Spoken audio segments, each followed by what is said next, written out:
হ্যাঁ টিকিট নেই আপনাদের গাড়ি এখন অ্যাভেলেবেল নেই? না, আমি কুমারখালী যাব তো। তোমার খালি বাস কোথায়? ওই সাইডে। ও অন্য কাউন্টারে। গাড়ি পাচ্ছে না, ফরিদপুর যাবে, গাড়ি পাচ্ছে না।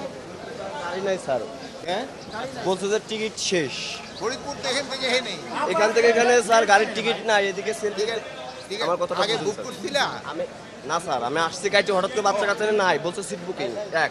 আমি যাতায়াতের অর্ডার হিসেবে আমি সেলফিতে গেছি, ওখানে হ্যাঁ সেলফিতে ঘাট পর্যন্ত ভেঙে যাওয়ার জন্য চেষ্টা করছে স্যার।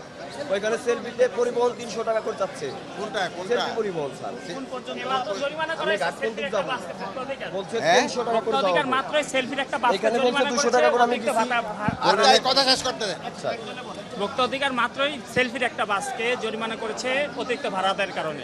এই দেখো অতিরিক্ত ভাড়া হলে সাথে সাথে ধরো ব্যবস্থা নাও, এখনই ব্যবস্থা নাও। যোগাযোগ করেন, বিআরটি এর কাউন্টার আছে। ওখানে যাও, বিআরটি এরিয়া যাও। কাউন্টার আছে, আমরা এখনই বিআরটি তুমি বিআরটি এর কাউন্টারে যাও, কমপ্লেইন করো। আচ্ছা ওকে স্যার। বিআরটি এর কাউন্টারে যান, আমরা এখনই অ্যাকশনে যাব।